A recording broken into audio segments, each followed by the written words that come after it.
you belong to the ivory tower.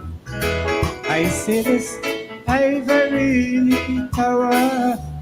Oh, the material will makes you Tune. Big tune like that. That's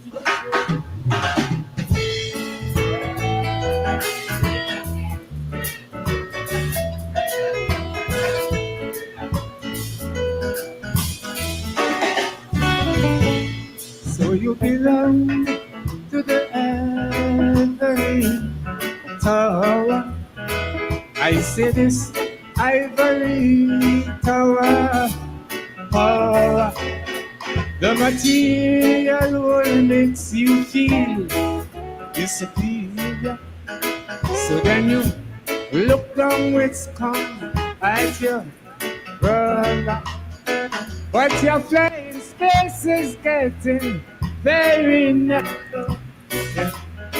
So you won't be able to resist the arrow. Birds that fly high. None of them ever touch the sky. Birds that fly high. Got to fly down. Down to die. So flap your wings and fly. You could never touch the sky. And don't care how high you fly. You got to fly down. Down to die. Birds that fly high. Gotta fly back down to die.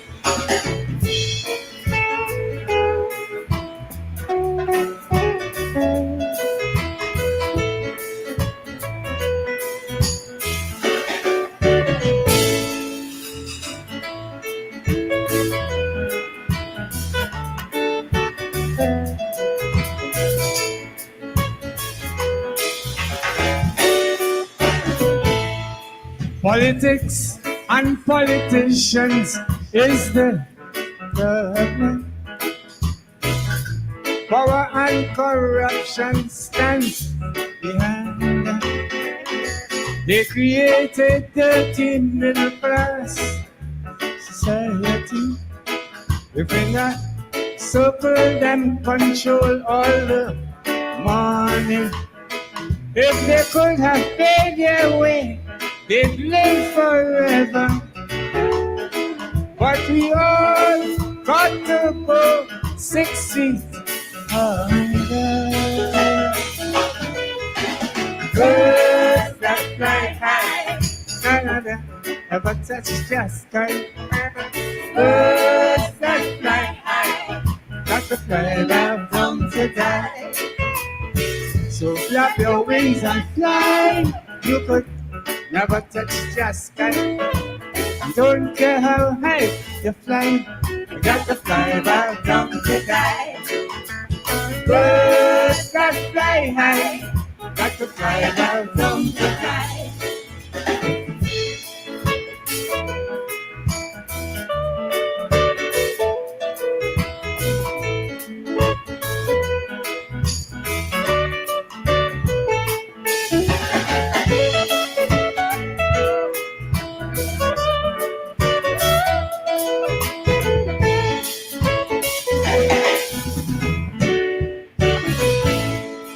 You remind me a lot of the vultures flying in your private jets and helicopters. At the expense of the poor, you built your castle. After using us, you're giving us the hassle. You feel you are so protected up in orbit. You don't know you're just another flying target. Birds that fly high, none of them ever touch the sky. Birds that fly high, Fly down to die. so flap your wings and fly. You could never touch the sky. And don't care how high you fly, you got to fly right down to die. Birds that fly high, got to fly right down to die. Play your guitar for me.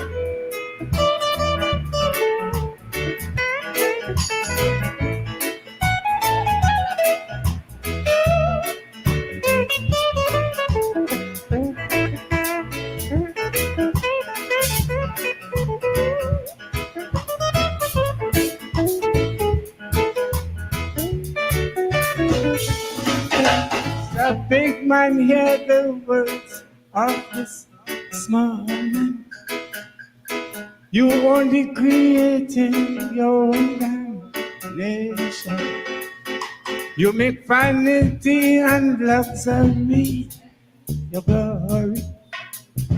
But behind that stands a very sad, sad story. What does it profit the man who owns the whole world and yet suffereth the loss of his own soul? Birds that fly high, none of them ever touch the sky. Birds that fly high, got to fly right down to die. So flap your wings and fly. You could never touch the sky. And don't care how high you fly, you got to fly right down to die. Birds that fly high, got to fly right down to die.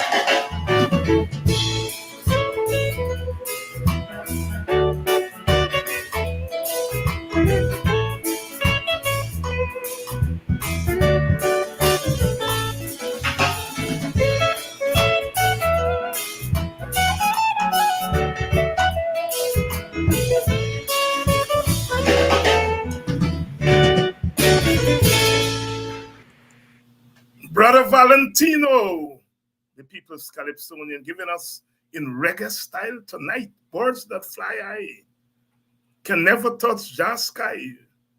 Brother Bob said, Jah would never give the power to a bald head. That is why I love being West Indian. When I hear the music and the wisdom, when God was sharing gifts, he gave us West Indians some special gifts. And he had to give us some gifts because of what we endured and we survived. And God kept the gifts we brought across the Middle Passage intact. And when the gates were pushed open, finally in 1838, we walked out with those gifts: the calypso, the reggae, jazz, the blues, hip-hop, bongo, salsa. We walked out of the plantation with those gifts. That's what has kept us going. When the times are rough, when it seems as though all is lost, those bards, they call them, men and women of wisdom, making sense and opening the way, showing us the way that we can see through to the other side. Birds that fly high got to come down to die. All those who are flapping their wings, they're going to be brought down to low gravy. So says the wisdom of our people. If we have character, if we have personality, it's those men and women who give our Caribbean, its personality. Those who use their voices to communicate complex reality. Some with brush in their hand, painting our reality and our aspirations. The poet, giving us 4 and 6 verses, what it takes the novelist to do in 400 pages. But the novelist writing away, writing our thoughts down on paper, writing our cries, writing our imagination down on paper, giving life, giving personality to who we are. And we are a complex people. We are as black as the midnight. Some of us. The midnight signaling the end of a day of toil and pointing to tomorrow. Today may be rough, but at midnight we look forward to peace in the valley tomorrow. We look forward to the promised land, always pushing boundaries, as CLR James has taught us, pushing boundaries and moving beyond the boundaries. Ada make Allah with there. Ada make Allah with there. Good evening to all of you, wherever you're joining us. We're big show tonight. Big show tonight, because a man of wisdom is going to be here. Nigel Hughes, our senior counselor. And with all due respect to some of you friends, he did not fly down from a tree yesterday. You all know my story go. I love you all. I love my people unconditionally, but not uncritically. I saying again, Nigel Hughes didn't fly down from a tree. Wrong talk. And you all know I don't like that, even when it comes from my friends. You see, you can't and we can't punish a brother because his father walked out to the ghetto 2 days before you, father. We all come from the ghetto. And it's not the walking out. It's when you walk out, what you do. If you walk out, turn your back and go away. And never come back. Good evening to you all. You know, I got to throw me a hint. Because that's part of our personality. That's part of our character. We like to throw hint.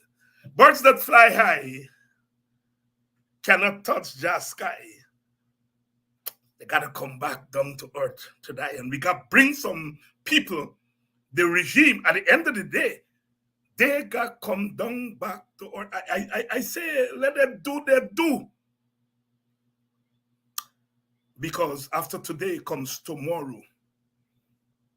We say in the villages, a one time, after one time, or a 2 time. There's life after the PPP. There is life after the PPP. A man come out the minibus. Earlier today, I was going into Critical Labor College, and he said, get something for tell me. I said, he said, at times you don't know me. I said, no, me, I know you. But I know you because we're all Guyanese. And he said, I want to tell you one thing. You lapse big during the coalition time. I said, what a lapse with. He said, people like you are the ones who fight to bring the coalition into power. And when they get into power, it's people like you was the first one they kick. And he tell me that he want me to tell Aubrey and Nigel, because he noticed I'm going to get Nigel tonight. Come out the minibus. He said, I want you to tell Aubrey and Nigel that what the other one do, if they risk that, if they throw the freedom fighters out of the dance when they get power, they got meet with people like he, and he's a strapping African. So I tell you, I'm going to tell Nigel, and whenever I see Aubrey, I'm going to tell Aubrey. He said, you don't want me to tell them privately. I must tell them publicly. Good evening to you all, whether you're joining us from in Guyana, whether you're joining us from outside of Guyana, whether you're joining us from the United States where they're making history. Once again, we're being called upon to save the conscience of mankind. We're watching them with eagle eyes. Welcome to Politics 101. My brother Nigel Hughes is here tonight. And I just, oh my God, Lord, I just come back from funeral and here the exchange. We went to, well, you know, you all just get repass now, especially when it's overseas thing. Here the thing. I said, well, I got to go to Oba. I got the thing. But you got to ask Nigel some hard question tonight. And Vashti, the lone lady at the table, said, they ain't got hard question for Nigel Poulin because he's an answerer. You all understand why I love you all? I love you all. Because the wisdom that cometh forth, ask Nigel some hard question tonight about some people. You know the story goes. They don't play. They don't play, you know. They don't play. Ask Nigel some hard question. And clearly one of Nigel's supporters was there. Vashti said, Nigel ain't got a hard question for Nigel Poulin. He's an answerer. He's an answerer. Good evening and welcome to Politics 101. We're ready to roll and we're ready to go tonight. Let's bring in Brother Nigel. Brother David, good night. And as always, I start by saying thank you for the good work that you continue to do. Hard questions are no hard questions. And I like to say, without the hard questions, our people don't understand where we stand. So I'm asking for an easy passage. Ask them where they're hard. Yeah, but you I know you're done with the Rasta thing. And so you know about the forwarder. But I bet you didn't never hear about the answerer. But that comes from my dear village of Buxton. They don't play them there. They don't play there. You also heard the man who jumped out in minibus on Wilford Avenue today. Yep. Give me a serious message to give you. So I want your response before we get going with the other questions. Your response to that gentleman from the minibus. David, I am not in as elevated a category as you in the struggle before 2015. But you know that we saw a lot of things happening to the people who made the greatest sacrifices to put the coalition in government. And it was a hard call at various stages to call out our people. I know in the case, you for sure, you spoke tirelessly, wrote tirelessly about potential missteps that turned out to be missteps. In my case, I left early, but I remember when they went to Stabrook and they moved those women, you know, for 15, 20 years before them, the spear point, the head of the spear was those women who used to protest and walk down the street and block the street, or how you were going to move them from Stabroek, irrespective of the fact that it was our government. I went out there because we had to show solidarity. I think, I should say, I hope that we have learned some salutary lessons from that period. Salutary lessons. You know that a lot of our supporters felt that no attention was paid to them except when we were in difficult circumstances, which was after December the 18th, 2018. So I thank that brother from the minibus for what he has said, because essentially what he is saying, don't believe that when you get there, you can take us for granted and expect us to stay quiet because you don't want us to rock the boat. And that is a very, very strong, powerful message. And certainly in my review of the missteps during the period that we were in office, that is one of the messages. Because a lot of people felt that they kept quiet despite the fact that we didn't look at their interests. And so I thank the brother, and I will say to him and anybody else, if you see as if I'm thinking of going offline, not even going offline, thinking about going offline, please make a lot of noise. A lot of Make a noise. lot of noise. Brother Lucius, you've got the answer. I know you're listening, Ted, because you said the program starting 7. You're going to buckle up from quarter to 7 because you don't want to miss not a line. Because I tell you, that's going to be the first question I'm going to be asking Nigel Hughes tonight. So you got your answer there. Nigel, it's been what, almost 4 weeks since you have Mm, become leader of the AFC, and there's been lots of activity. I notice you've been going around communities, talking to people, as you said you would have done. I'm interested in you sharing with us some of what you have been hearing as you've been going on those listening tours.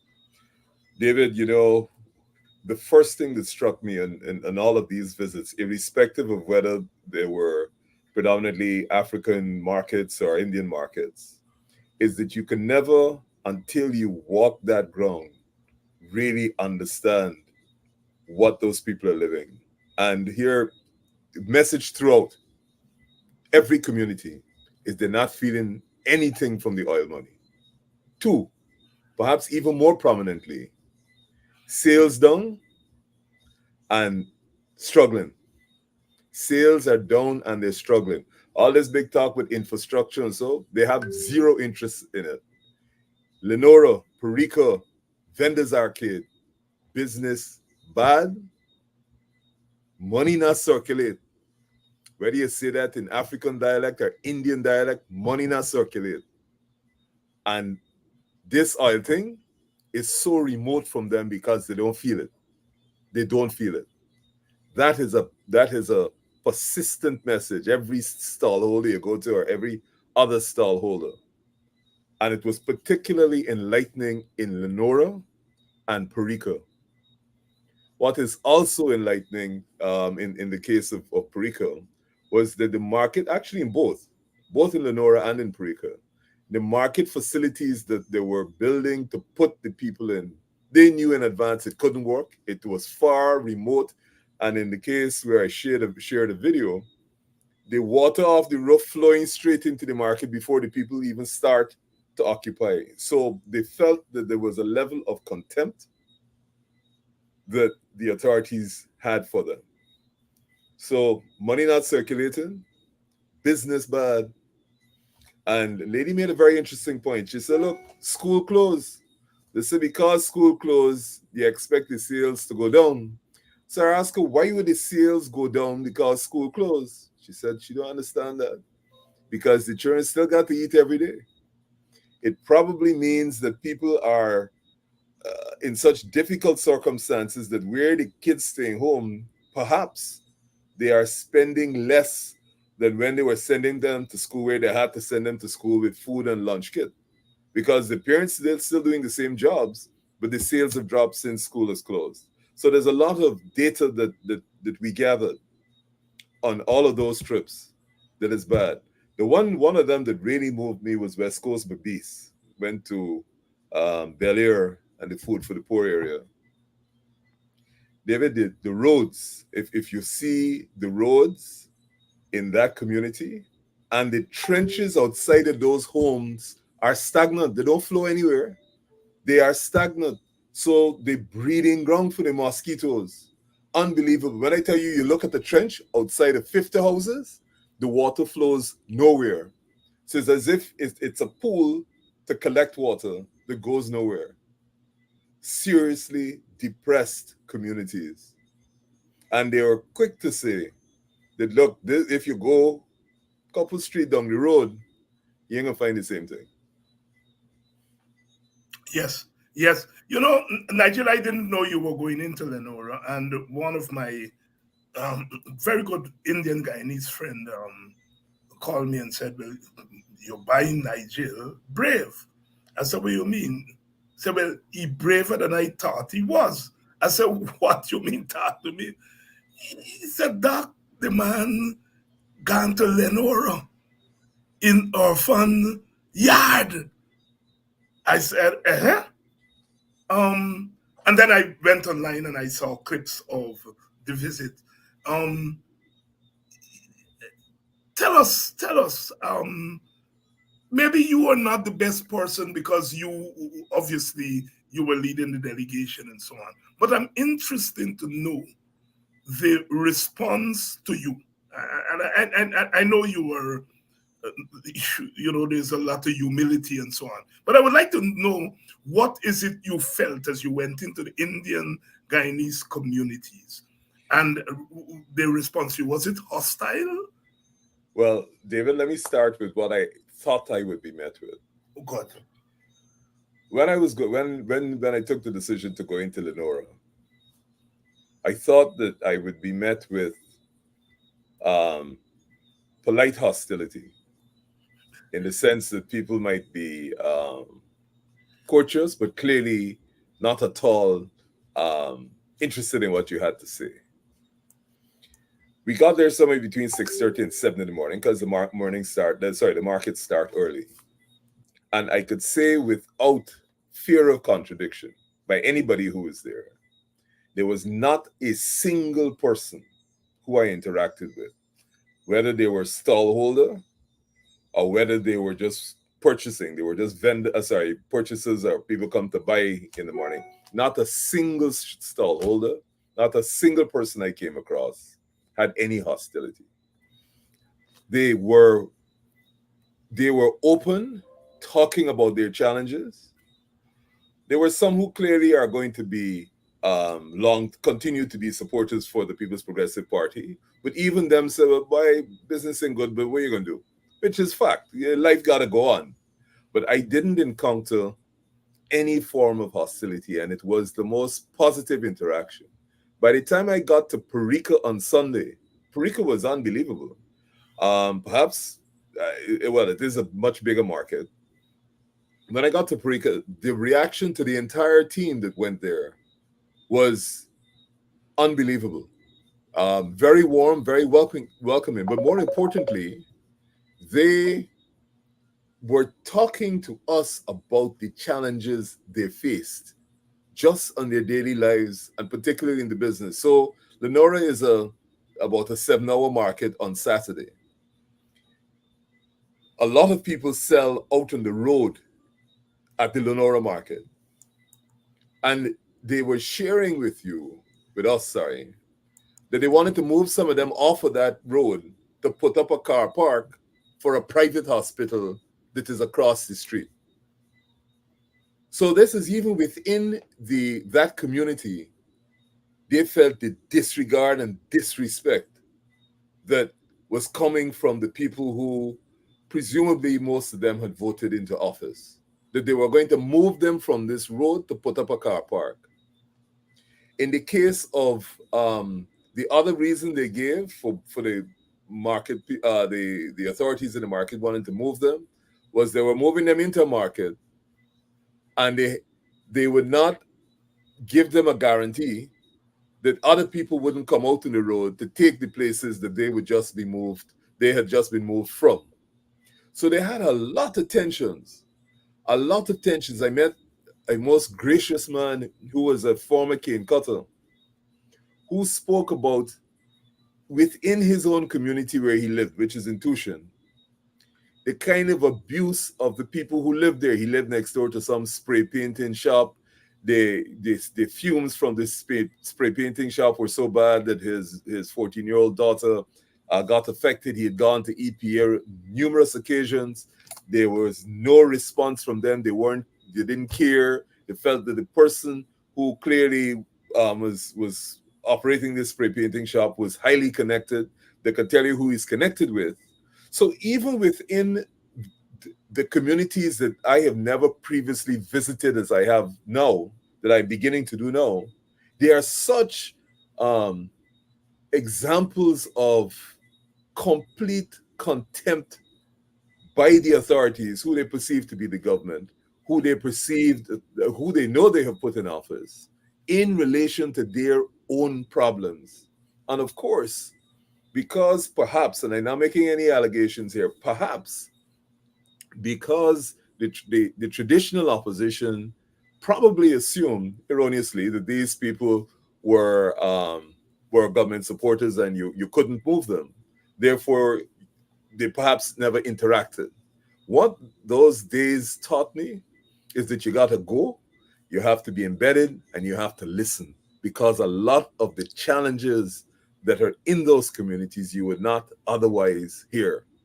What you might find is some people didn't want to take out photographs, which is necessary, which is clearly anticipated, because of course they didn't want to be identified or targeted for sanction. But it was a most enlightening and uplifting experience.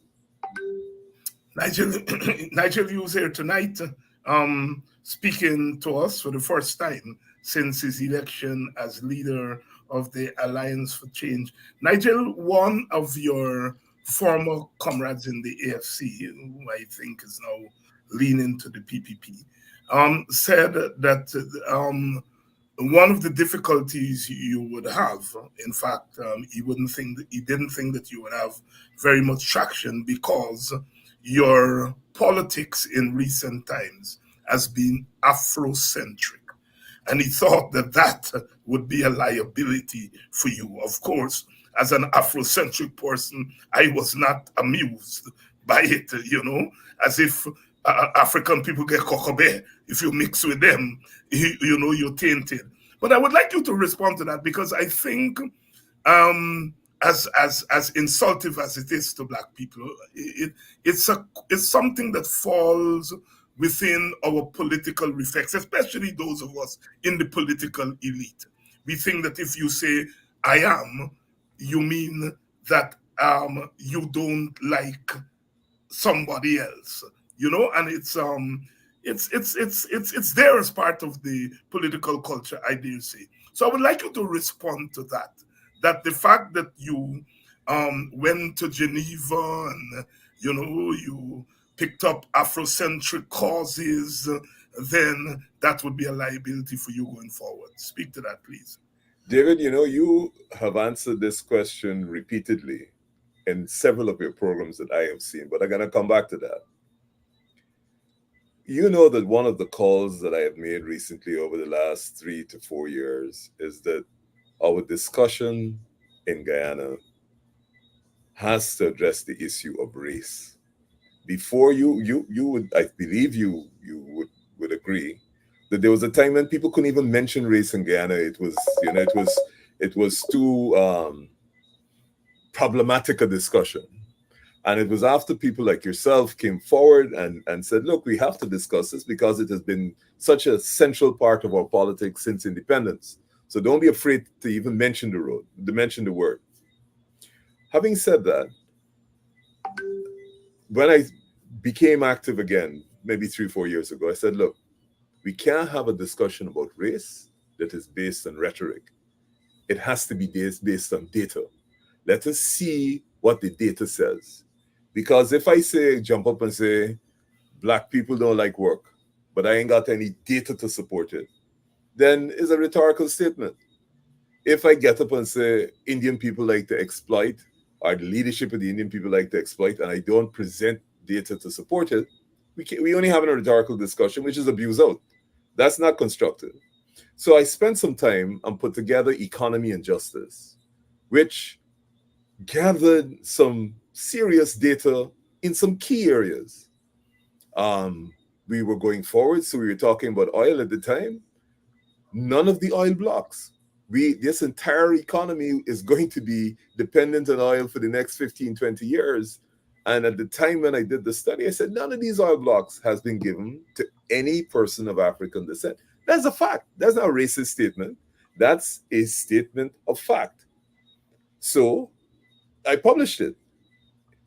While I think it was 3 had been given to persons of other ethnicities. On the question of gold licenses, of the 6 licenses issued, only 1 was issued to a person of African descent, and 5 were issued to persons of Indian descent. That's not a racist statement. That's a question of fact. On the allocation of contracts in the construction industry, less than 18% in 2022, I think when I did it, was allocated to persons of African descent. Pharmaceuticals, of the major government contracts in the pharmaceutical industry, 100% went to Indian companies. Those are statements of fact. So we could start to have a discussion from empirical data because the government never contradicted any of the facts that I had put down there. So let's start with a discussion on the facts and say, look, we may be here today. How we got here is important to make sure that we don't continue to repeat this, but we need to start to have policies that redress this imbalance. Part of the response from the government was look at the civil service, look at the army, look at the police. And my response to that is you have been in government for the last 20 how many years? Who else had the power to change that?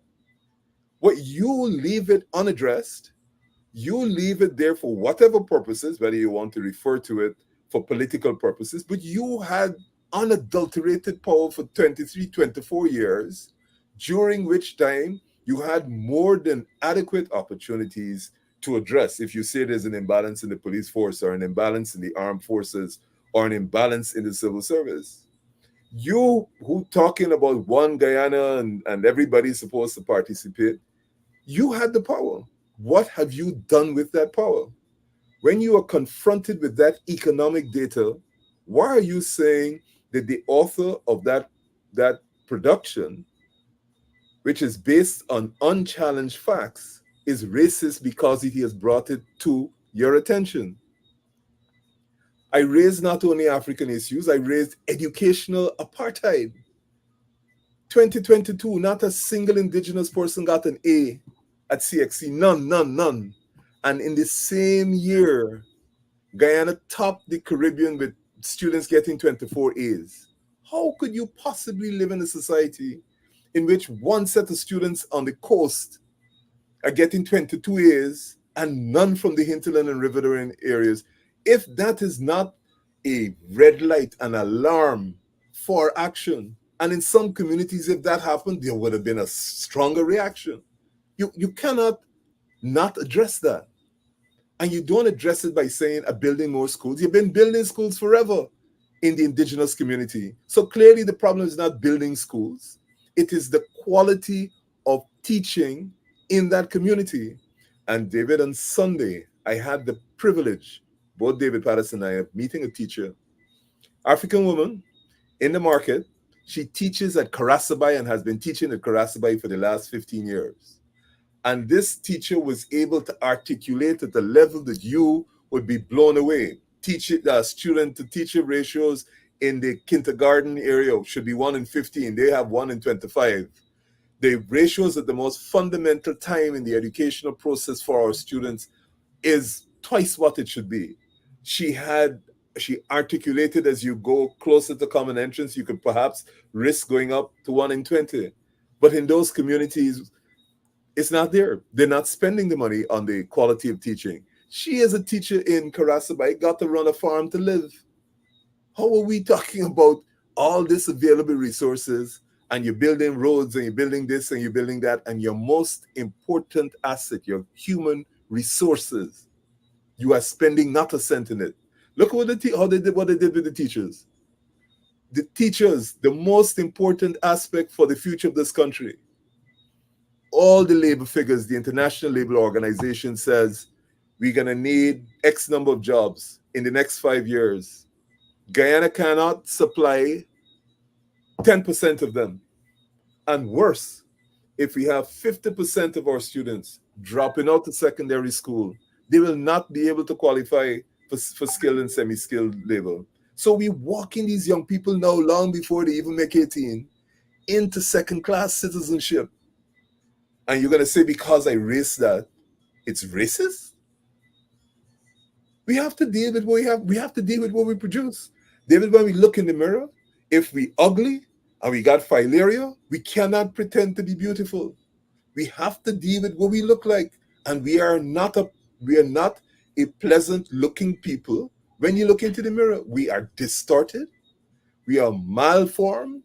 And it's one thing to be distorted and malformed. It's when your mind is based on the perpetuation of this distorted view of the world. You cannot change. And the society you can't expect a beautiful society to come from people who are poor in their thinking. Let me put it as decently as I can. It can't happen. And that's not a racist position. So to answer the brother, and I think I know who it is, to answer the brother, if you're saying to me that the approach to glaring figures that point to discriminatory acts, because I am of the same race as the victims of that policy, is to stay quiet, because it might be perceived as racist and therefore make me unelectable, that is not me. I'm sorry. And I've heard you say this over and over for years upon years, David. You say, not because I am Afrocentric means I am anti anybody.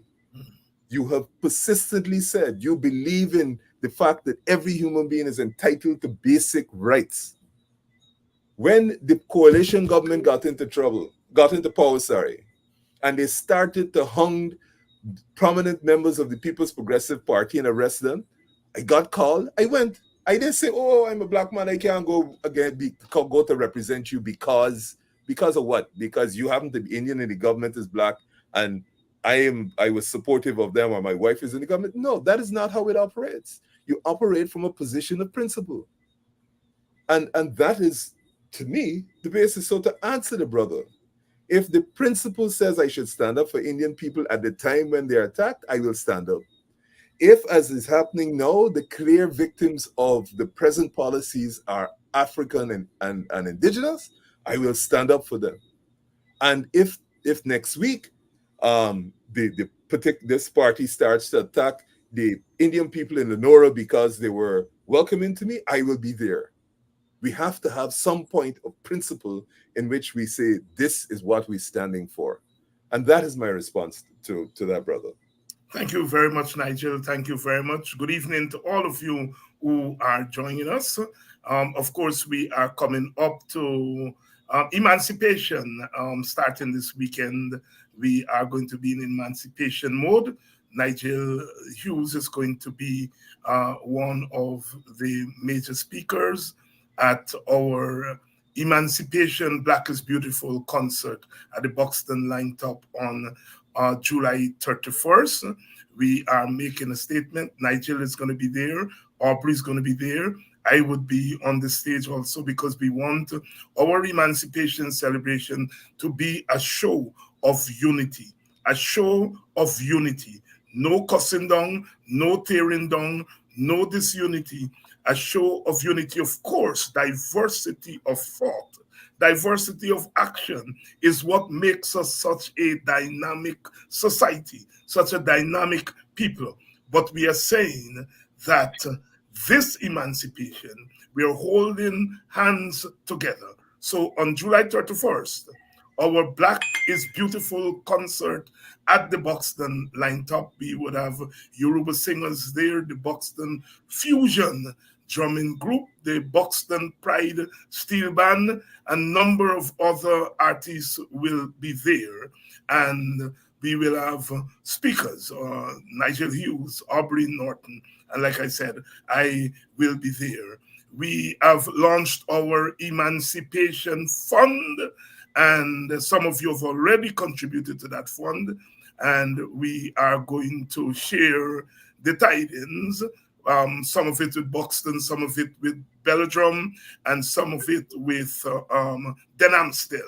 And we are also going to make our contribution to the Coffee 250 group, which holds its annual State of the African Guyanese Community. So please make your contribution to our Emancipation Fund, especially this year, since the government is seeking to um, undermine our celebrations.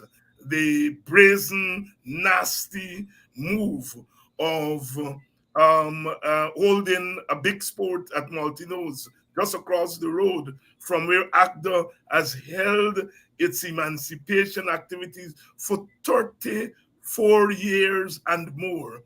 And here the government comes in and is putting up a free sport.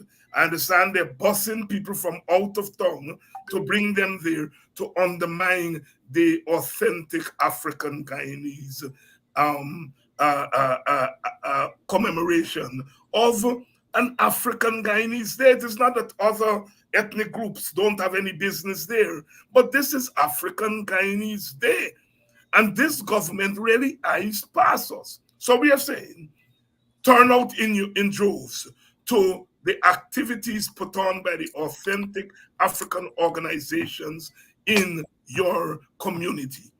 And like I said, we have launched our fund, and we urge you to contribute to that fund, so that we can ensure that our organizations get the kind of support that they need for organizing. As I said, we kick off in Buxton, we kick off our events on Sunday with the church service at Christ Ambassadors Church, Sunday the 28th, and then on the 30th, Tuesday, our libation ceremony at the Buxton Emancipation Monument. Wednesday is the Black Beautiful concert, Wednesday night, and that's going to be our big event. And then Thursday, 1st of August, on Thursday, we have our Emancipation Soiree. Our Emancipation Soiree. There's going to be a one-man band there and feasting, all the conky and all the story going to be there. That's on the 1st of August. You can go to town at the Agda thing and come back to Buxton, or vice versa. We start at 1 o'clock. And then on the 4th of August, the annual EUC Kwayana Emancipation Symposium.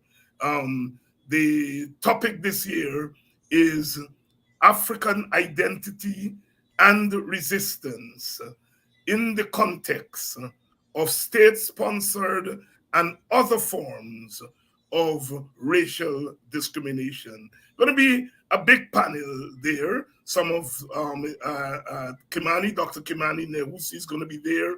Vincent Alexander is going to be there. Eric Phillips is going to be there, and some others. We're going to roll out some of the other names as we go through the week. Later on in the month, on the 25th, we'll have a business expo that targets young people, young entrepreneurs from Buxton and other villages in the area to bring their products out and to display them and network. And we're hoping that what can come out of that is an organization of young African Guyanese entrepreneurs. And that's going to be on the 25th. And on the 31st, we will launch our essay competition and poetry competition. Essay competition, poetry competition. We are targeting children at the primary level, children at the secondary level, and then post-secondary. So three categories: poetry competition, essay competition. And so it's quite a spread of events this year in Boston, and we're asking for your support as we prepare for these events. Nigel, David, yes, David, go ahead, my brother. can you just allow me to add one event to that calendar? Yes, As you know, the 1763 uprising in Berbice in Guyana preceded the Haitian Revolution and yes, actually was the most successful uprising. It lasted for a year. What a lot of people don't know is that after the uprising, the Dutch held an inquiry in which they interviewed several of the slaves, of the former enslaved, about their participation in the uprising.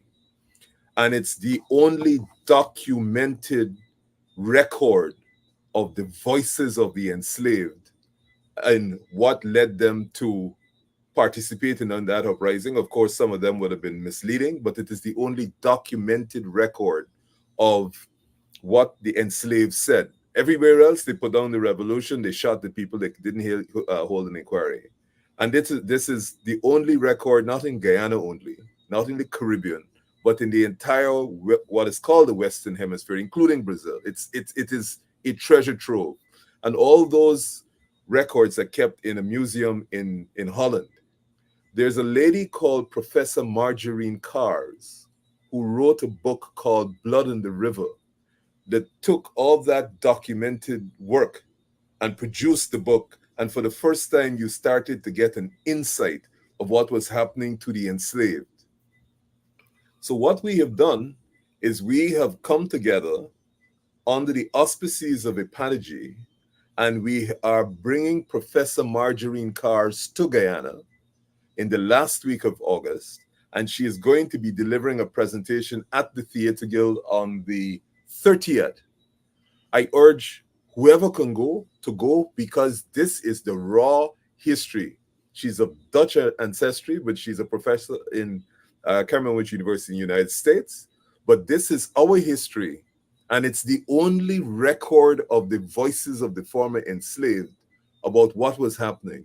And I would like to encourage anybody who's interested in and when I say our history, I don't mean just African history, the history of Guyana, to go and listen to Professor Cars. Professor Cars, I dare say, is not an African woman, of course, because right. to get access to the records in the Dutch archives. And I hope coming out of that, there will be a movement to allow our academics not only access, but probably to have those records kept in Guyana, provided we can guarantee the sort of um, environment for their safe storage, because it's such a treasure trove. One of our historians back in the 60s, early 70s, during Mr. Burnham's era, um, Robert Moore, Yes, wrote about that uprising, not as extensively as Professor Cars. So I'm hoping to have his book as well published, because I met his daughter shared it with me, and it is my hope that we can share this, because this is a these guys. Forgive me for going on here. These guys spoke about a dual existence.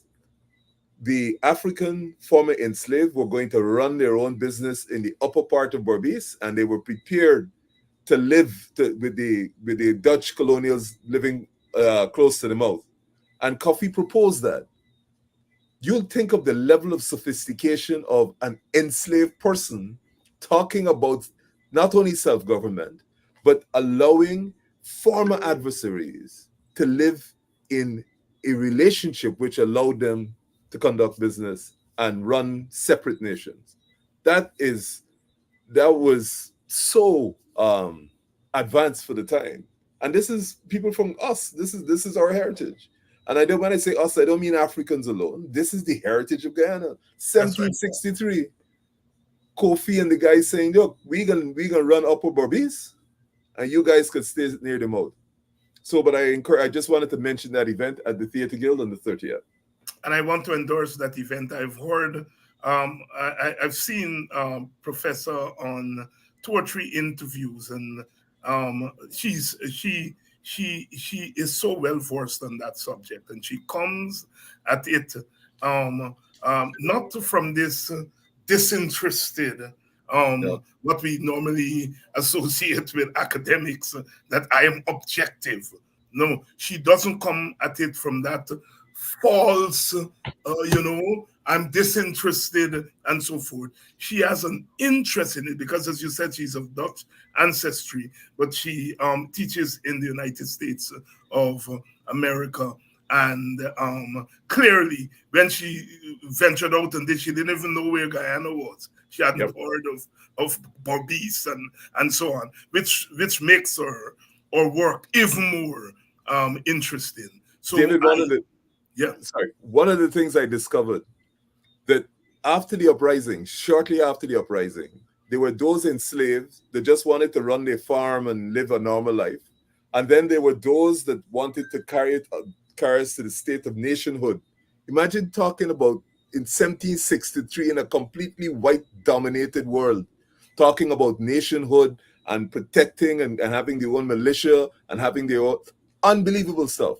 This, I don't want to say dwarfs the Haitian uprising, but it indicates that in our country, we had a level of sophistication in 1763 to talk about nationhood. That was Guyana long before we even spoke about the idea of Guyana.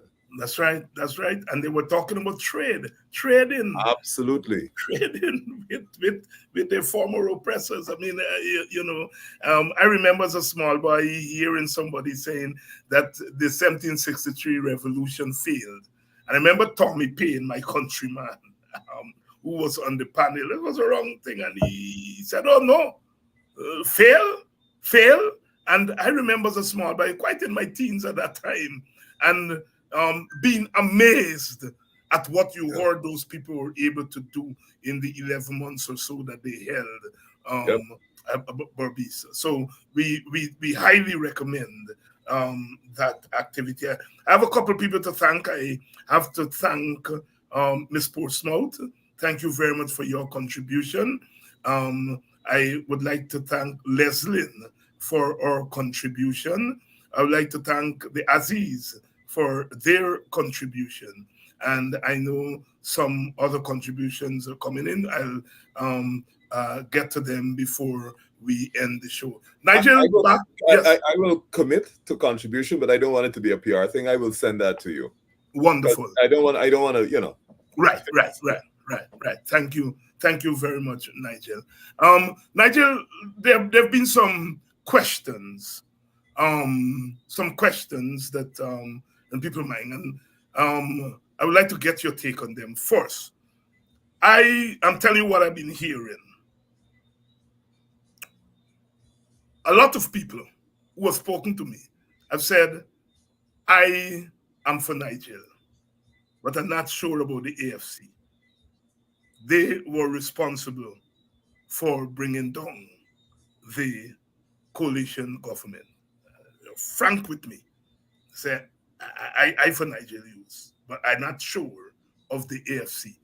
And they're asking me to help them work that through.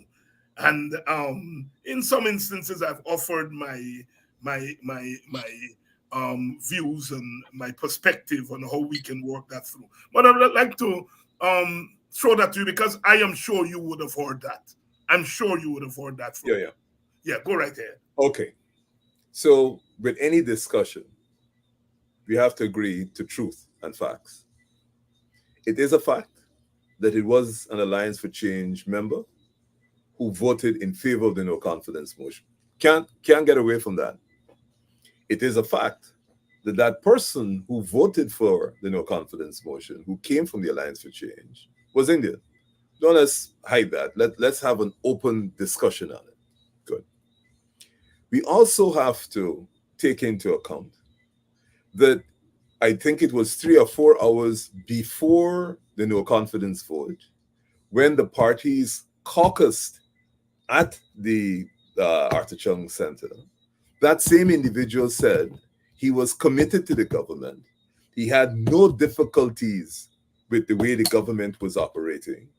And none of the leaders of the Alliance for Change, Indian, African, indigenous, Chinese, none of them recall any complaint by this gentleman about the way sugar workers were treated.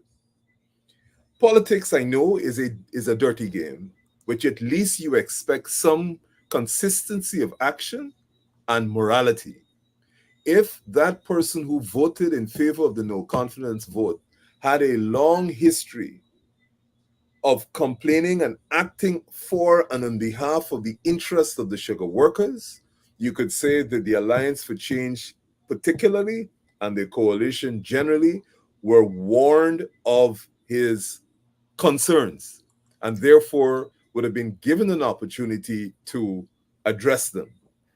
That never happened. So clearly, this person was motivated by something other than a position of principle.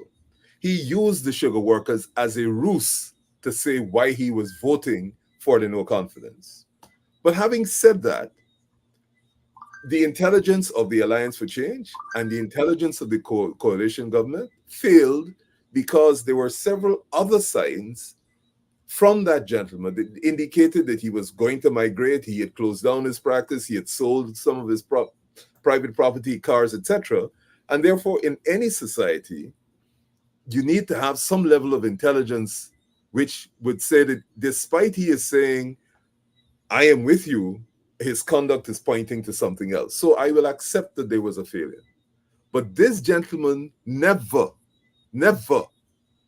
as far as I'm aware, because I was chairman of the party at the time, not when he voted the no confidence, but up to 2016, I don't recall him ever saying that he had a difficulty, a fundamental difficulty with the way in which the sugar workers were treated. So it means then that he went there with malintent, intending to sabotage the government. It doesn't change the fact that it was an Alliance for Change supporter. It doesn't change the fact of what his ethnicity was at the time. And it doesn't change the fact that there was a failure of intelligence, both in the part of the Alliance for Change and the broad coalition that didn't pick it up. However, going forward, we have to make sure, and of course, constitutional change, et cetera, is something that I've been advocating for a long time. But we have to make sure that we are not tricked again, because don't fool yourself to believe that there was mass discontent with the government at the time. There was, of course, there was discontent, but not mass discontent, the way in which this gentleman sought to say after he had voted and after he had fled the country. If he had a history of standing up in the National Assembly and saying, look, I am not attacking my party, but I am voicing concerns on behalf of X, Y, and Z, I would say, yes, it was so. The problem, again, and I admit our failures, is that that was never addressed in our public relations as to how why he voted the way he did. We went into a state of panic. Various lawsuits were filed, perfectly entitled to do that. But nobody said, where is the principle behind the conduct of this gentleman? He then, of course, gets rewarded with a position as High Commissioner to India. Think of what that does to the political morality of the National Assembly. You are effectively saying that it is okay to sabotage at a national level in your parliament the other side by whatever means they procured that vote, and then reward him. Think of what you then have a National Assembly in which genuine interest on behalf of people who vote for you are not debated, but you are rewarding conduct that clearly is intended to undermine the entire basis of, in this case, the sitting government. So we have to be very careful in Guyana, because just the same question you have been asked to put to me, we don't want to end up in a position where people say, well, boy, you can't trust Indian members of parliament who are in the PNC or who are in the Alliance for Change, particularly because look what Charandas did. That is a most dangerous and racist position to come. It is most unfortunate that Charandas has the characteristics he has. But if you go down that line in a country that is as fractured as Guyana, you are going to have a difficult time dealing with people who are of the opposite ethnicity in parties that had traditional voters of a particular ethnicity. And we cannot do that. Now, I can't, as Nigel Hughes, guarantee that when we win, that a particular MP who happens to be the same ethnicity as Sharon Das won't act the same way. What I know for sure is that the people who will be sitting in the National Assembly will possess sufficient moral values, commitment to development, that it makes the possibility of similar conduct significantly diminished and remote. But Chandas set a most unfortunate precedent and did horrendous damage to race relations in Guyana. And the fact that a sitting government would then reward his conduct by giving him ambassadorship to India leaves naturally in the African community real issues.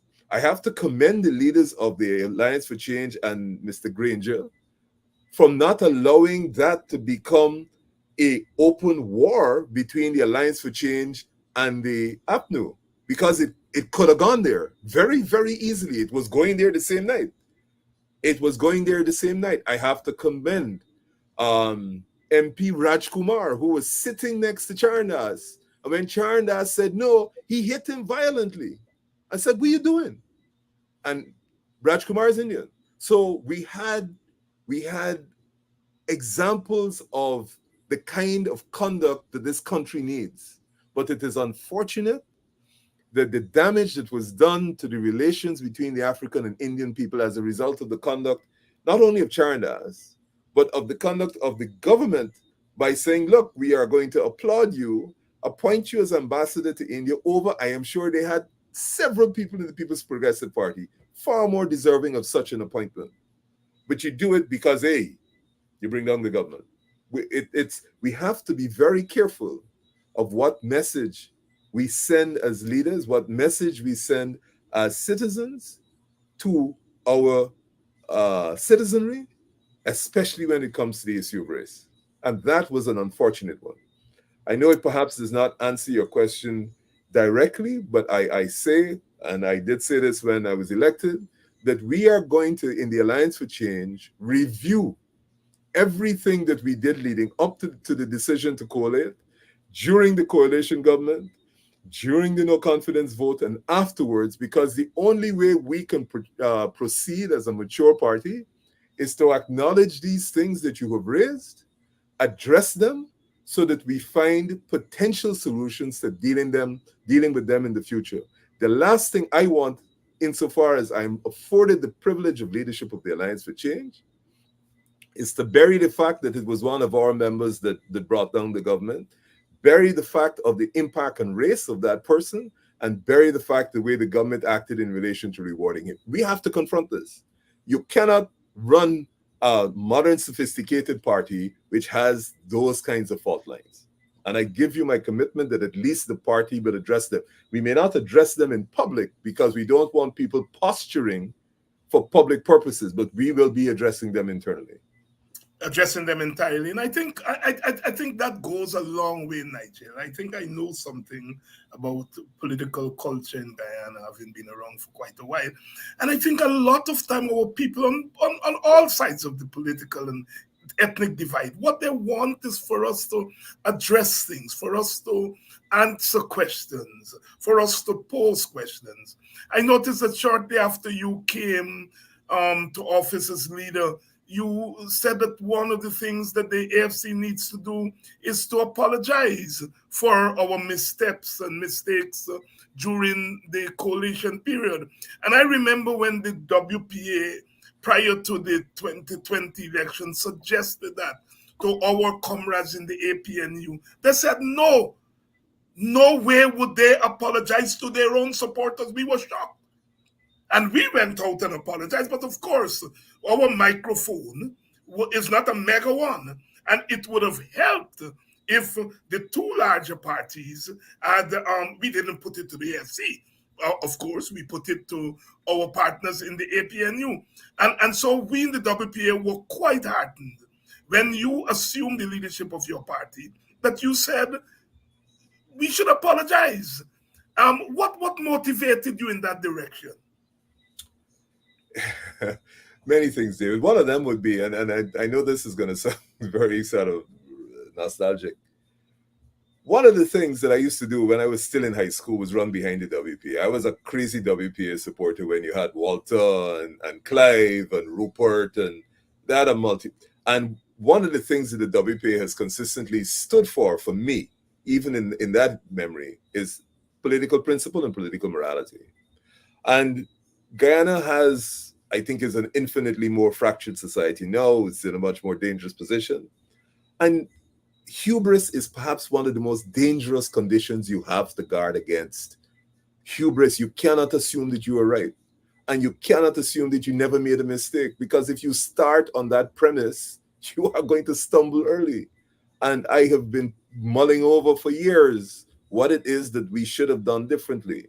And we have to start off. I saw that. I mean, I remember, and this is just one incident. The day after the agreement, the Herdmanson Accord was signed, not Herdmanson, sorry, the Cummingsburg Accord. The understanding was that Moses was going to become the Minister of Agriculture to deal with the Indian support base of the Alliance for Change. And Kemraj was going to be Minister of Home Affairs to deal with the security concerns of the Indian people. I remember when the decision was, I went to the people of Adelphi, Indian area of Berbice, to sell it because we knew our Indian supporters would have grave reservations about us joining with the PNC. I'm saying it as broadly and as brutally as it is. Huge. As a matter of fact, internally in the party, we had heated arguments about whether this is what should happen and whether we should wait. And I remember going to Adelphi immediately after that. I think we signed it on a Saturday. The Sunday I went to Adelphi. Moses was supposed to go, but I went and I said to the Indian supporters, cane cutters and stuff, look, I know that you got reservations, but I come to tell you that Moses gonna do agriculture, which is key to you, and Kemraj is going to be prime minister and in charge of home affairs, security, to address them. And when Moses was either not appointed, I don't know the dynamics behind that, but when Moses was not appointed Minister of Agriculture, I said internally to the party, guys, we gotta have some issues here. We gotta address this, because we cannot represent to that core support group that this is what we're going to do, and we didn't do it. And so what the AFC brought at that time was a freshness, an ability to understand, to confront difficult issues. And we didn't go back and say to our supporters across the board, Black, Indian, Indigenous, thank you for having voted for us. That's the first, to me, that's the first line of decency. If you put me in a position where I have the ability to influence the development of your life, I need to at least acknowledge that and say, hey, thank you. I'm going to try my best. If in trying my best I falter, at least I said thank you. And that is one of the things we are going to be discussing in the AFC, is the fact that we appeared perhaps not to have said thank you. I do want to make this point, and I make it for all patriotic Guyanese. When you have the same party in power for 20 plus years, and the opposition doesn't have an opportunity to govern, when they take office, especially after a 20-year hiatus, in a society that is as rudimentary as Guyana, there's going to be a period in which, I call it a period of adjustment, but it's going to be a period in which everybody coming in is green, because they never were there. And to run a sophisticated society, you need to be able to manage government. at some stage and you had no exposure to it. And then on top of that, where you have a divided society along the basis of race like us, you got all sorts of demands, claims, some genuine, some not genuine, people coming to tell you, look, so, taking the contract and getting it to your auntie, and is he Indian or he's an African, and there's a lot of stuff you have to manage. And unless you have the apparatus already in place, you're going to have difficulty. I want to commend the government of Keir Starmer. Forget the size of the victory. They had plans for what they were going to do from day one in office because they understood that when you get in there, you got to land on your feet. You don't have any honeymoon period.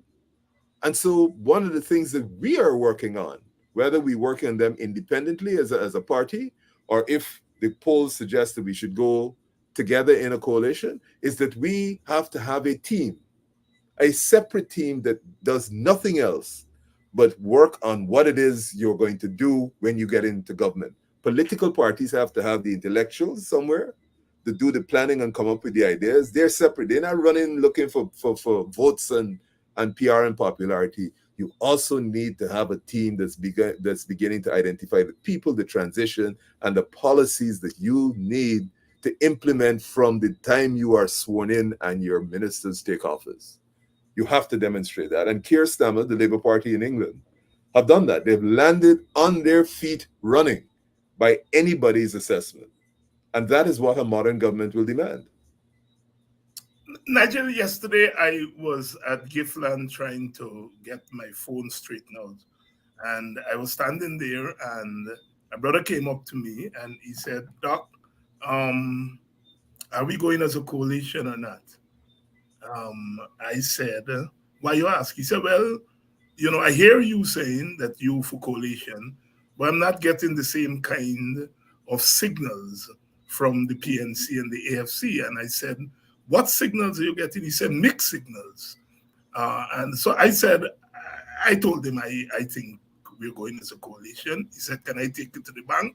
I said, you can wait a little bit before you take it to the bank. Don't take it right away. And he walked away.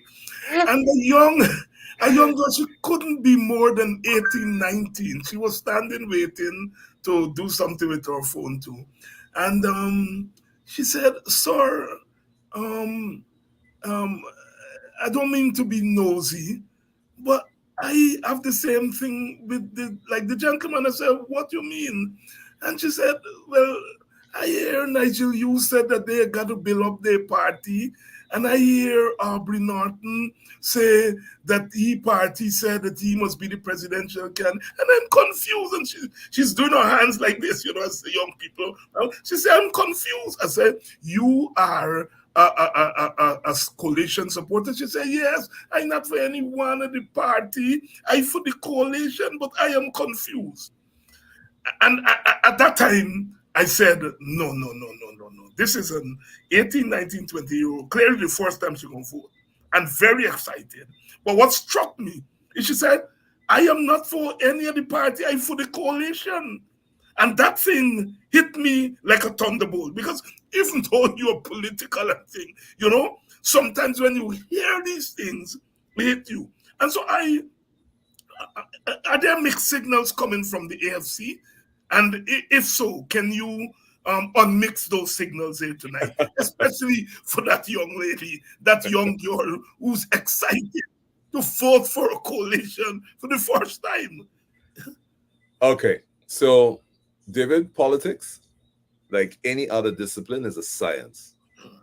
It's a science, and a big part of the science is what polls tell you. The Alliance for Change, after the 2020 defeat, suffered perhaps more than the People's National Congress, APNU, an attrition of its membership. As a matter of fact, it started to suffer an attrition of its membership from the time it went into a coalition and during the time it was in office, when it appeared to people that the Alliance for Change was not influencing the government or was not doing what people put them in there to do, which is to restrain the excesses of our coalition partner. We suffered a huge attrition of membership, massive, to the extent that people, one of our leaders said we were dead meat. Um, People refer to us dead meat. People said up to now the vice president is talking about the party being dead. I've never seen so many pathologists spend so much time on a carcass Hey, like the vice president. I mean, he make Nihal Singh look like nothing hey. because he could only be operating on a carcass. But fun aside, so naturally, if a party has lost and is hemorrhaging the way the Alliance for Change hemorrhaged during and after 2020, it has to first of all stop the bleeding, then it has to heal, and it has to come back as a formidable force. There are several examples in the world. The Labour Party in Britain, you will remember under Jeremy Corbyn, they were decimated at the polls, as political parties are, depending on the candidates they have. They took the time. Mr. Corbyn was removed. Mr. Corbyn won his seat, by the way, but he was removed. And Keir Starmer started to rebuild that party, a bit like what what's his name, Tony Blair Tony did Blair. back in the day when the Labour Party had unelectable leaders. So when I took over, I one of the things for me as a leadership is we got to stop the bleeding. We are attempting to do that now. We have to heal, and we have to make sure that we are strong as a party. Having said that, Guyana is our prime objective. What is best for Guyana? And therefore, we are going to be conducting a series of polls on a regular basis that tell us what is the best route to removing the People's Progressive Party in its present form. The People's Progressive Party is the oldest party in this country. You can't remove it. But clearly, those responsible for the leadership and the policies of the People's Progressive Party are not in the best interest of Guyana. And therefore, we have to be guided scientifically. How are we going to do that? And just as how you run into that young lady at Giffland, we have every single day members of all races are saying to us, y'all don't go into no coalition. The reason I left y'all and didn't vote for y'all is because you're going to the coalition and do X, Y, and Z. So there's a strong pull on the other way. Mm-hmm. There are people saying, hey, we ain't going to vote for you if you go back in the coalition. And we have to analyze that. Is it the Indian people that are saying that? Is it the African people? Is it the bourgeois? Is it the middle class? We have to see how that is broken up. And all I am saying is we have to be very sophisticated in, first of all, gathering the data, analyzing that data, and when the time comes, we will make that decision. We have not taken a position that we will never. But what we're saying is we got to get our feedback because several things. If you came to me now as APNU and said, but hey, how many votes you think the Alliance for Change can get? Some people say you might even get a seat. Yeah, maybe so. In 6 months, maybe a totally different position. The polls may be saying something else. And so I say to people, whatever is in the best interest of Guyana, we will do that. I can't tell you what it is, and I'm sorry that lady will remain in a position of some confusion, but I hope that if she understands my approach and the methodology of the Alliance for Change, that she would appreciate that whatever route we take, it is better than what the PPP remaining in office. I have a question here. Mr. David, please ask Mr. Nigel why he did not support the 5,000 for every household. Why the ASP did not support the 5,000, huh? No, I said this in your program before. I know I said it to you. Yes, I know. And I can explain what happened. Yes, please do. Okay. When the cash grant, I don't want to get into an argument about the amounts, but it was the 5,000 for every house. So when that was announced at the Buxton proposal, which you hosted and Professor Thomas was there, I had an instinctive, some would probably say, middle class reaction, if you can put it that way, which is when you start giving people money freely, there will be a huge disincentive to work. And therefore, our productive part of the economy was going to be adversely impacted. That was my position. And I thought that, giving out this free money is going to be adverse to our culture because we're going to develop feelings of entitlement, etc. And we got to be careful about it.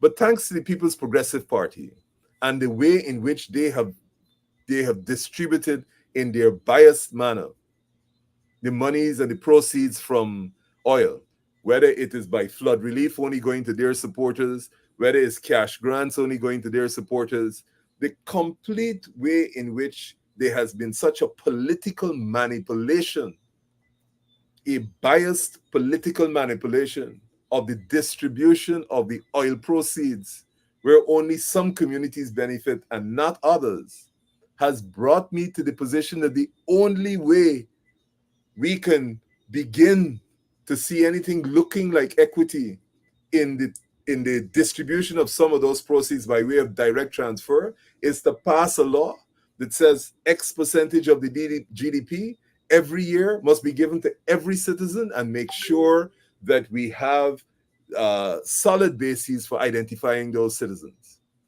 Another reason why I've come to this conclusion is after I've started to do all these walkabouts in these communities, everybody's saying money is circulating. It's in there. They're feeling it. And clearly the only people who feel in this wealth are the contractors. And so the only way you can get that money into the pockets of the citizenry, so they then have disposable income to do what they do, is by direct transfers. And $1 million a year for every citizen we can afford. It's gonna be $250 every quarter. We can pay it quarterly, which is what I would advocate.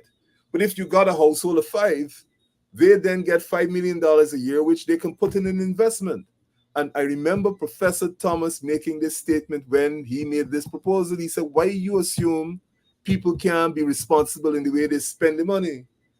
We mustn't pretend to be parents for Guyanese. Guyanese are one of the most resourceful people. Look, we get through the foreign currency crisis, all kinds of crises. And therefore, we must not assume that we have to be some sort of father figure to them. If you got 10 adults in your house, that's $10 million. You can come together and decide what business venture you're going to pursue, whether you're going to buy a home, whatever it is. But it's not for the politicians to tell you that. And so I believe you need to pass a law. The percentage for direct transfers is pegged to the GDP. It's in the statute. If it works out to $1 million a citizen, that's fine. And that's where we started. If it goes up, I see Standard & Poor's said that not Standard & Poor's, the other oil assessment group says we're up to 18 billion. I think that's conservative, but 18 billion in reserve, we're less than 1 million people.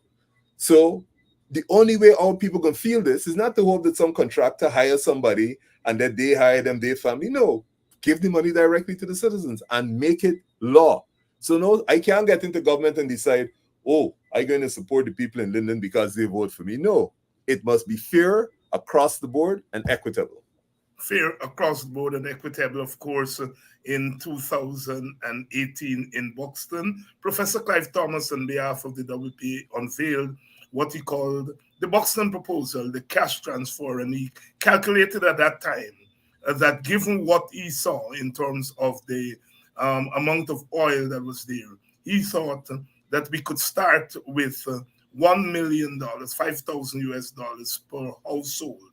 And the thing about that proposal by Dr. Thomas and the WPA is that it's one of the ways to demonstrate a lack of ethnic bias, because each household, regardless of whether it's an African Guyanese, Amerindian, Portuguese, Indian Guyanese, each household will get the same amount of money.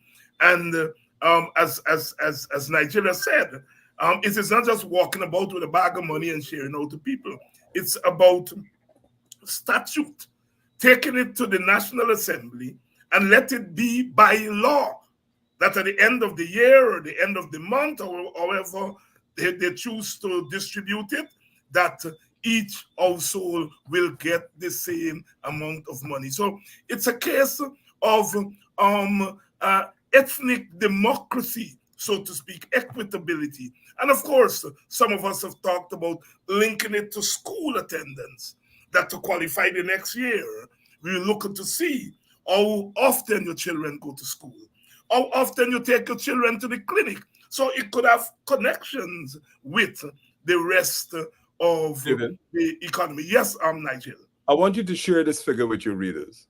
Yes. Right now, we, the country of Guyana, are making 65 million Guyana dollars an hour.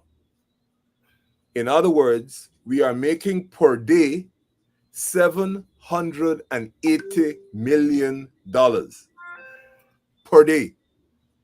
Think about it. We're less than a million people, $780 million per day. We intend to double our capacity at the 2% in the next 5 years. So if we're making $780 million per day, I just want to give you the figures. We are going to be making 1.5 billion Guyana dollars per day in 2030. Direct coming to the country for doing nothing other than being Guyanese, and we found the oil. That is a horrendous amount of money. Why we can't transfer from that directly to the citizens? Who is any government to play God and say, oh, it has to be trickled down, what have you? Peg it to the GDP and give the citizens directly. Because we know for sure 1 out of 2 students is dropping out of school. Therefore, they can't qualify for skilled and semi-skilled jobs. So they ain't got no work to get the paying any real money. But at least if they get that money, they can go and invest it and build a business rather than watch the foreigners who have to come, does not may come, have to come in and take the semi-skilled and skilled jobs while they don't have an income, they ain't getting anything from there, and the prospects for employment and setting up a business are next to zero. People have to understand, right now we make it $780 million a day. There's almost $800 million a day. And that's just off of oil. We ain't going into the non-oil sector, the economy. So people Nigel, have to really begin to consider these figures. yes, And don't worry yes, about the yes. government. We're building road and we're doing this and we're doing that. You can't eat the road. Nigel, you know, with all due respect to your middle classness and so on, I don't think you and I could have been having this conversation at this level had it not been for education. David, You know, education whether is you a come from right. the middle class and I come from the working class, we could not have been having this kind of discussion at this level if we were not lucky enough to get what we call in Guyana an education. And so it was not surprising to me that one of the first things you zeroed on was the state of our education, and you've talked about it about 3 or 4 times here on in this conversation. The state of our education, the dropouts, um, the hinterland, for example, among the Amerindians. The story is dismal, and I refuse to believe that it is something that is essentially bad and wrong with Amerindian people, because Amerindian people in Venezuela and other countries are doing well. So it has to be something about our system in Guyana. We in the WPF said that if we have anything to do with education when we win, the first thing we'll do is declare a state of emergency. Absolutely. Bravo. All right, talk to Bravo. us. Take it from there. No, but I want to go back and take an issue with you. Yeah. I don't think education was a class issue. Let me tell you why and give you the context. Right. I wasn't saying it's a class issue. No. I was saying regardless of It was class, middle because class. you might have come from the middle class and I Right. from the so-called working class, but we are here talking because of education, regardless of class. But go on. Let's go back, because this was an African experience before it became an Indian experience, because Yes. the Indians came after and were bound to the estate for particular periods of time and got little or no formal education. So I'm only parking that for later discussion. But when they started to sabotage the village movement and sabotage Black entrepreneurship, all of our foreparents realized those who had to survive had to move to the urban center and to get up in life, civil service, teacher, policeman, nurse. We knew education was the only ticket out. That was a survival mechanism, David. That wasn't middle class people deciding. What happened is that those that made it out, of course, became better off economically. And you remember villages used to pool money for somebody to go study, become lawyer in That's England. right. That's I right. remember my dad telling me, not for him, but for other people, the whole community would come together. One would pay for the boat ride to London. When they get up there, you know, stories where people, a classic, Do Not Sing was my father's good friend when they were in England. And I remember Do Not telling me, Nigel, I used to walk till the sole of my shoe used to be touching my foot bottom used to be touching the pavement in the place cold. Those are the sacrifices that were made. And every generation, irrespective of whether the African Indian, want to see the next generation better off. That's just a natural human thing. You don't want your children to go through the same thing you have gone through. So you sacrifice, and for the African population, that happened. People forget that the first some of the first hospitals in Guyana, Frank Williams, Medical Arts, combination of black and Indian doctors, we lived this struggle. And so yes, I landed pretty comfortably, but the essential element of education was in it. The predecessor to the GPSU, which was called the British Guiana Civil Service. They went on strike because the colonialists refused to appoint my grandfather as postmaster general because he was black. The whole civil service shut down. So, and he used to, when he was in that position, he used to run the lecture lessons and secretarial lessons to make it, because education was a key component. I am the beneficiary of that, and I'm forever grateful. But it's not where you land when you're born; it's what you do with your skills. And so, yes, whether you're aristocratic in origin or not is not the issue.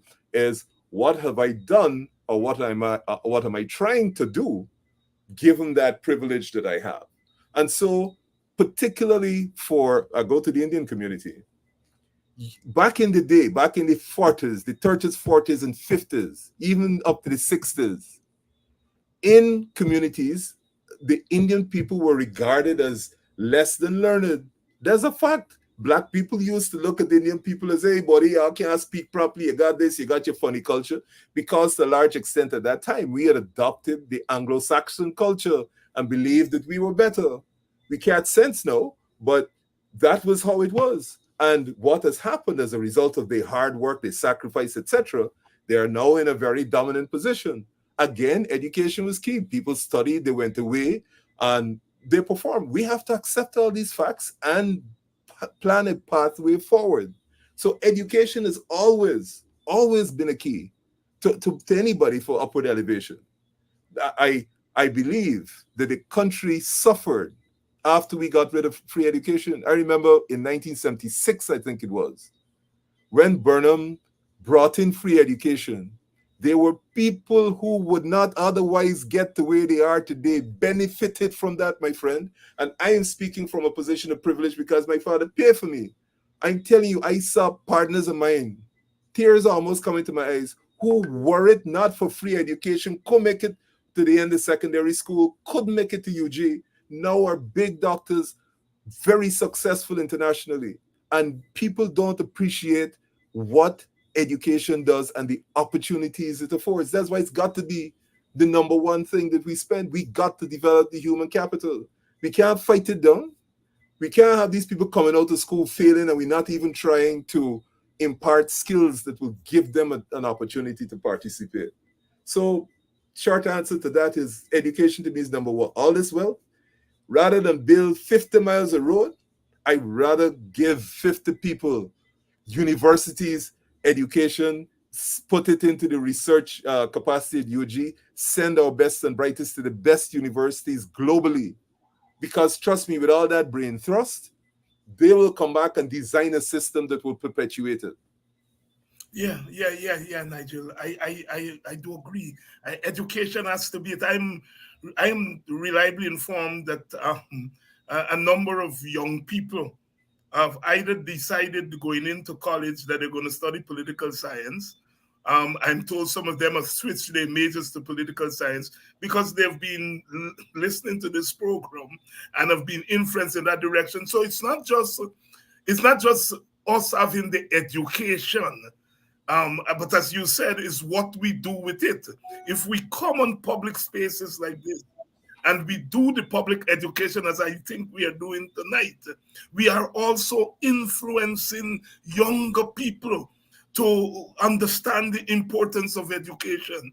And whatever we believe about Burnham, whatever, and some of us have great criticisms of Burnham, but his initiative of free education, as you said, was pivotal in producing 4 to 5 generations of skilled people in this country, people who are quote unquote educated. But like we said, it's not just the education, it's what you do with that education and whether in fact you are using it to influence others to understand the importance of education.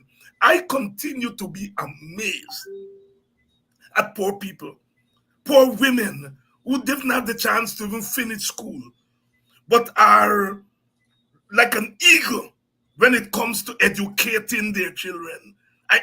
Because I experienced the same thing when I was growing up with my auntie. You know, she was a very colorful lady with your language.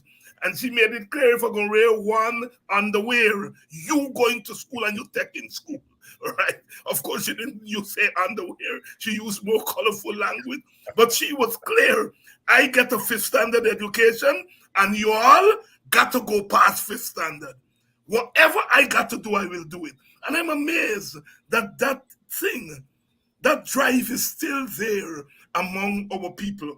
And it's up to the government and the state to take it to another level. So, yes, for us, education has to be the basis David, upon which our development. Go ahead, Nigel. let me just share a little bit of history in the legal profession because it is a classic example. My father came back to Guyana as a lawyer after having gone to study in England in 1958. In those days, you had to be wealthy enough to get on a boat, go to London to get your LLB. They had no Guyana University. So it perpetuated a particular class. When he came back, the major law firms in this country were all of a particular color. They were all either white or Portuguese. He tells me of several times of experiences where he would settle a case with white and Portuguese lawyers because they had all the big contracts. They had the Bookers and the JP Santoses and the Sprostons. That's where the work came from. That he would settle a case with a Caucasian or a Portuguese lawyer in the morning and they would walk straight past you in the afternoon as if they didn't know you. The profession was completely controlled and locked off. Think of the amount of people today from the time they started University of the West Indies, they started the law school in Trinidad, Guyanese, Aubrey Fraser, started law school in Jamaica, and the numbers that came back into the profession, at a stage now, you take it for granted that the lawyers will either be black and Indian, local, dark. That wasn't so, that was a privileged position. And so we don't see the progress because we always consumed with the here and now. But unless we had University of West Indies first, and then we had University of Guyana doing the law program. I didn't go to either of those institutions, but they're fantastic institutions for what they do for development. The perspective of law used to be dress up in a gown, wear a wig in the hot tropics. And I just picking this as an example, completely irrelevant. We got rid of the wigs. But remember the time when Burnham got rid of the wigs when we became a republic? It was a big story. Oh, God, how are you getting rid of the wigs? There are countries like Kenya still wearing wigs. Tell me, what is the relevance of a horsehair wig standing up in court? It doesn't affect your advocacy. Quite frankly, I would lose the gun. Keep the dress sober. But what are you trying to tell you? Law is not some mystique. It is there for the development of people and the protection of their rights and advancing their causes. Let's get rid of this mystique and deal with what's the real issue. But coming back to the point with education, we have a female chancellor and we have a female chief justice. There was a time they didn't even allow women to qualify as lawyers. There was a big battle. While I was practicing, women could wear trousers to court. Mm-hmm. I remember Indira Prasad carrying that battle. So we have to understand what's the purpose and function of these so-called professions. It's about development. It's not about keeping class and structure and mystique. So yes, education is critical from where I sit. Yes, I have a couple of people to thank. I want to thank um, Sholing. I want to thank Agri. Novella, thank you so much. Agri, thank you so much. Samuel, thank you so much. C-Thread, thank you very much. Pamela, thank you very much. And Cousin Donna, yes, this is my Arizona cousins, them. Cousin Donna, I know you're always working hard, but I'm looking out for your call to make your contribution. I thank you in advance, Donna from Buxton and Linden, Arizona, always working hard. Donna is here for a long time. I work in 2 shifts a day. And I'm amazed and still find time to come in on these programs. I really think when the history of this period is written, I mean, you all, I mean, is signaling me that times you're going late tonight. But I'm going late is only because you all are going away. I thank you all so much, and I know some of you all joining us from Europe. It's 4 hours now. It's what almost 9 o'clock. It's 1 o'clock in the morning, and when you all done it, you all going to sleep. You all got catch Sherrod. You all got catch Mark, and so on. Big up to you all, Nigel. We've been at it for almost 2 hours, and I'm very glad that you were able to come through and to clarify a lot for us here tonight, but also to bring insight to some of the issues we have been discussing tonight. In case there's anything I didn't ask you about, I have to be careful. Maybe there's some things, politicians, we always have something that we really want to say. And in the old days, they didn't matter what you ask them, they said what they want to say. But you're all a little bit sophisticated now. You all don't do that. You get during the wrap up time to give your stump. Your closing thoughts, Nigel. David, I just want to thank you again for. Nigel, before you go, before you go, this one, somebody asked it and they tell me Dr. Enzo going to beat you up if you don't ask Nigel this question. You give Aubrey a call or you get a call from Aubrey since you all been elected? Yeah, we've spoken. What I will say is the comments you attributed to Aubrey, well, not to Aubrey, that your viewers attributed to him. If you notice yesterday, there were very, very favorable comments coming out of Mr. Norton about the approach to coalition, about my leadership of the Alliance for Change. And I thank him for his graciousness. I want to say, and Aubrey has said this, I'm only repeating what he said. We enjoy at a personal level an excellent relationship. I don't believe that we will be drawn into some sort of battle and the nastiness that you see happening elsewhere in the in the political sphere. We are keenly aware of the significance and the responsibility placed on our shoulders individually and jointly. And I believe we will bring to bear a maturity in the deliberations, not for our personal benefit, but for the benefit of the people who have trusted us to represent them. So yes, we've been in contact. I know you're gonna want to ask me what we spoke about. No. I won't ask you that. I can't do that. I ain't going there. But I will say that we have been in contact. So people who have hesitations or concerns about whether we ain't talking or we at war, I think we in there. And I say that across the board for all political persons. I will not get into some nasty little name calling. That to me doesn't help Guyana. And if it doesn't help Guyana, it's not worth saying. And if I can say, you have been in contact with the WPA. Absolutely. Also. Right. So absolutely. I would actually go as far as to say this. Clive Thomas, to me, is a national treasure. And I would be reckless not to consult with Professor Thomas, especially in economic matters. Of course, on direct transfers, that's his area. But you can't hope to talk about the planning an economy, like we say, for 10 to 15 years and not consult. So yes. Yes. And so let not your heart be troubled. Nigel has been in contact with the WPA, in contact with Brother Aubrey. Aubrey has been in contact with us in the WPA, with me.